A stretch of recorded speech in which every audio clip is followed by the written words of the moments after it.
بسم اللہ الرحمن الرحیم۔ آج کی ویڈیو ایک ایسے کردار کے بارے میں ہے کہ جس نے واقعہ کربلا کو ظلم و بربریت کی سب سے اونچی مثال بنا دیا۔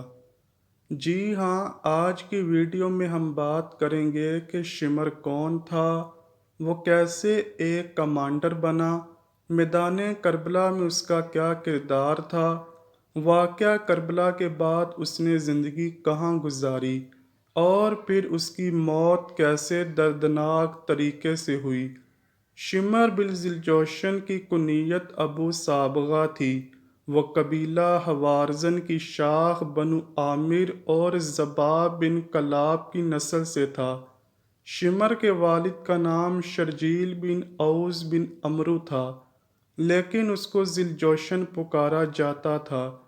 اس کی وجہ یہ تھی کہ وہ عربوں میں پہلا شخص تھا جس نے سب سے پہلے زرہ پہنی تھی، جو کہ اسے ایران کے بادشاہ نے دی تھی۔ شروع میں شمر شیر خدا داماد مصطفیٰ حضرت علی رضی اللہ تعالی عنہ کے ماننے والوں میں تھا، لیکن بعد میں وہ آپ کے خلاف ہو گیا۔ شمر تابعین میں سے تھا۔ شمر ہی وہ شخص تھا جس نے 51 ہجری میں صحابی رسول حجر بن عدی رضی اللہ تعالی عنہ کو جھوٹی گواہی دے کر گرفتار کروا دیا تھا۔ 60 ہجری میں حضرت مسلم بن عقیل نواسہ رسول حضرت امام حسین رضی اللہ تعالی عنہ کے سفیر بن کر کوفہ گئے۔ حضرت مسلم بن عقیل کی آمد کے بعد یزید نے عبید اللہ ابن زیاد کو کوفہ کا گورنر بنا دیا، تو عبید اللہ ابن زیاد نے شمر کو، جو کہ اس وقت ایک عام سپاہی تھا، اس کو ایک خاص کمانڈر بنا دیا اور حضرت مسلم بن عقیل کے حامیوں کو منتشر کرنے کی مہم پر لگا دیا۔ شمر نے کمان ملتے ہی مسلمانوں پر فتنہ انگیزی کے الزام باندھے اور ان کو سپاہیوں کی مدد سے خوف زدہ کیا، اور پھر ابن زیاد کے حکم سے ہی حضرت مسلم بن عقیل کو شہید کر دیا گیا۔ 61 ہجری محرم میں جب نواسہ رسول صلی اللہ علیہ وآلہ وسلم کربلا پہنچے تو اس وقت کربلا میں کوفی فوج کا سپہ سالار عمر بن سعد تھا، جو کہ خون ریزی سے بچنے اور پرامن راہ حل تلاش کرنے کے لیے درپے تھا۔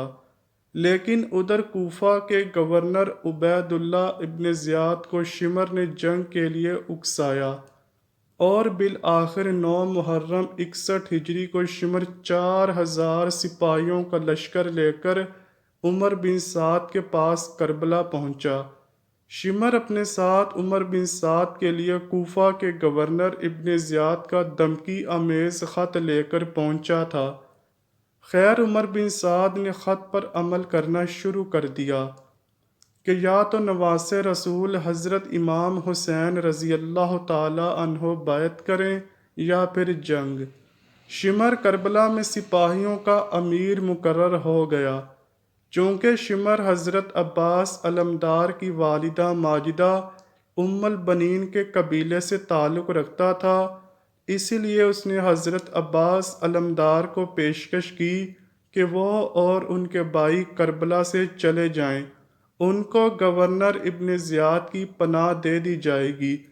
جب حضرت عباس نے امان نامہ پکڑا تو اس کے 2 ٹکڑے کرتے ہوئے فرمایا، میں اور میرے بھائی نواسہ رسول صلی اللہ علیہ وآلہ وسلم سے بغاوت ہرگز نہ کریں گے، ہمت ہے تو میرے سامنے آ کے مقابلہ کر۔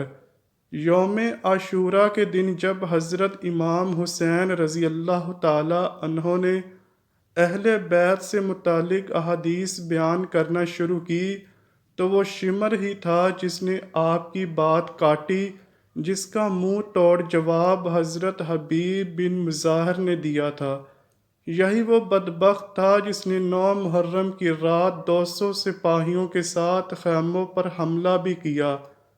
جب حضرت امام حسین رضی اللہ تعالیٰ عنہ میدان میں آئے تو شمر ہی تھا جس نے فوجیوں کو حکم دیا کہ دور سے ہی یکبارگی سے تیروں کی برسات کرو، کیونکہ ہم شیر خدا کے شیر بیٹے کا مقابلہ نہ کر سکیں گے۔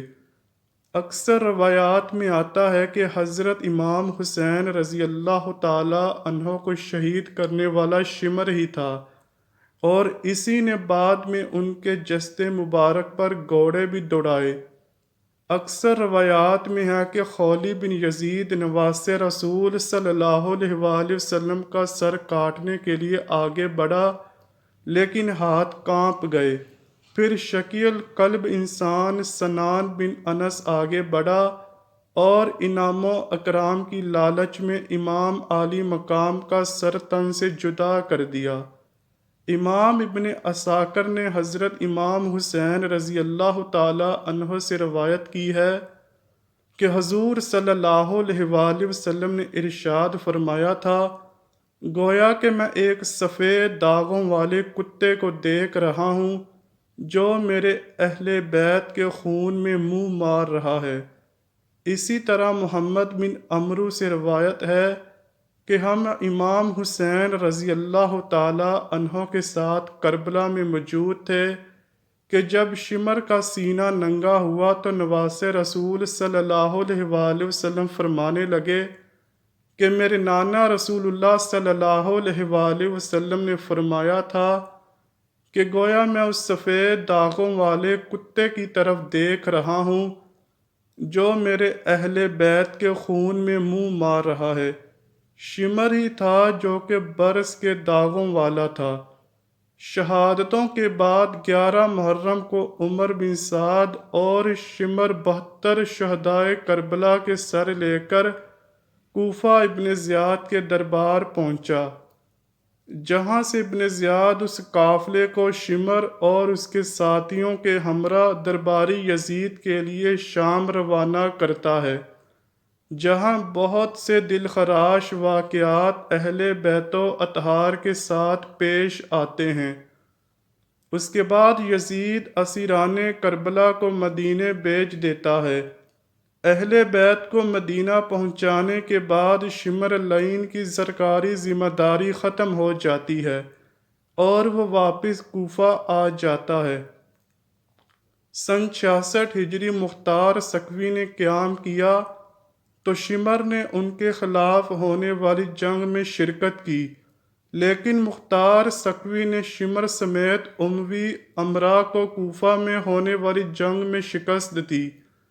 مختار سقفی نے ارادہ کیا تھا کہ وہ کربلا کی جنگ میں شریک ہر یزیدی کمانڈر کو قتل کرے گا اور اہل بیت کے گھرانے کا بدلہ لے گا۔ شکست کے بعد شمر کوفہ سے فرار ہوا، لیکن مختار سقفی نے خاص طور پر اپنے غلام ضربی کو ایک دستہ فوجیوں کا دے کر اس کے پیچھے بھیجا، لیکن شمر نے مختار سقفی کے غلام اور اس کے دستے کو قتل کر دیا۔ پھر مختار سقفی خود اس مہم پر نکلے اور شمر کو گھیر کر قتل کیا، اس کا سر گردن سے اتار کر کالا کر کے نیزے پر لٹکا کے پورے کوفے میں گھمایا اور اس کے دڑ کو پہلے کھولتے ہوئے تیل کی دیگ میں ڈالا گیا اور پھر کوفہ کے بازار میں جنگلی کتوں کے آگے ڈالا گیا، اور پھر شمر کا سر محمد بن حنفیہ کے پاس مدینہ بھجوا دیا گیا، جنہوں نے نواسے رسول حضرت امام حسین رضی اللہ تعالی عنہ اور اہل بیت کو شہید کیا۔ ان کا انجام یہ ہوا کہ وہ سب کے سب بے دردی سے قتل کر دیے گئے، جن میں سے کچھ کے سر کاٹے گئے اور کچھ کے جسم کو کتوں کے آگے پھینکا گیا اور ان کی اینٹ سے اینٹ بجا دی گئی۔ بے شک اللہ پاک بہتر حساب کرنے والا ہے۔ یہ وہ لوگ تھے جن کا انجام اس دنیا میں بھی بدترین ہوا، اور یقیناً قیامت میں بھی یہ بدترین عذاب کے مستحق ہیں۔ اللہ پاک ہم سب کے دلوں کو بھی اہل بیت کی محبت سے منور کر دے۔ کمنٹ سیکشن میں آمین ضرور لکھیے گا۔ امید کرتا ہوں کہ آپ کو ویڈیو ضرور پسند آئی ہوگی۔ اگر ویڈیو پسند آئی ہے تو ویڈیو کو لائک کیجیے، شیئر کیجیے اور چینل کو لازمی سبسکرائب کیجیے۔ ملتے ہیں اگلی ویڈیو میں، تب تک کے لیے اللہ حافظ۔